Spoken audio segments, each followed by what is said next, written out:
ना कोणता मसाला ना वाटण, अगदी साधी सोपी इतकी व्यवस्थित अशी शेंगांची भाजी आहे। बटाटा घालून केलेली आहे कॉम्बिनेशन मध्ये। चवळीच्या शेंगांची मस्त साधी सोपी आणि सिंपल अशी रोजच्यासाठी खाणारी अशी ही भाजी करून घेतलेली आहे। खूप सोपी आहे, तुम्ही पण नक्की करून बघा।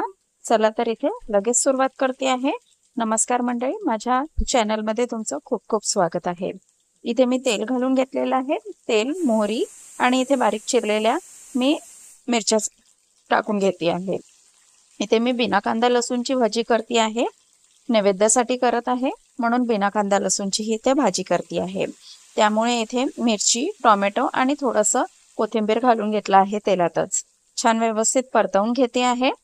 टोमॅटो थोडेसे मऊ होतपर्यंत इथे परतवून घेते आहे तेलामध्येच। आणि सुखे मसाले इथे लगेच घालते आहे, जास्त मसाले नाही आहे। हळद, तिखट आणि नंतर थोड्या वेळानंतर धनेपूड घालणार आहे। बस इतकंच घालायचं आहे। बघा छान व्यवस्थित टोमॅटो परतवून झाले की इथे मी छोटे छोटे कापून ठेवलेल्या चवळीच्या शेंगा होत्या आणि बटाट्यांचे काप असे धुवून व्यवस्थित निथळून ठेवले होते, ते इथे मी एकसाथ घालून घेते आहे। बटाटा पहिले नंतर शेंगा असं काही घातलेलं नाहीये मी, दोन्ही पण एकसाथ धुवून ठेवले आणि एकसाथच घालते आहे। आणि इथे लगेच मी मीठ घालून घेते आहे, म्हणजे भाजीला पाणी सुटतं आणि त्याच भाजीमध्ये छान व्यवस्थित भाजी शिजली जाते। बघा व्यवस्थित सगळं मिक्स करून घेते आहे आणि थोडा वेळ एक वाफ येऊ द्यायची आहे। बघा वाफ आल्यानंतर थोडीशी भाजी चिमलेली आहे आणि थोडा रंगही बदललेला आहे। बघा पाणी सुटायला लागलेलं आहे भाजीचं। मीठ टाकल्यामुळे काय होतं की भाजीला पाणी सुटतं आणि नंतर शेवटून टाकल्यानंतर ती पानसट न होता सुरुवातीलाच मीठ टाकलं तर पाणी सुटतं आणि त्याच पाण्यामध्ये भाजी शिजायला होते। बघा इथे धनेपूड घालते आहे आणि आता इथे वाफेवर आपल्याला पाणी ठेवून भाजी पूर्ण शिजवून घ्यायची आहे।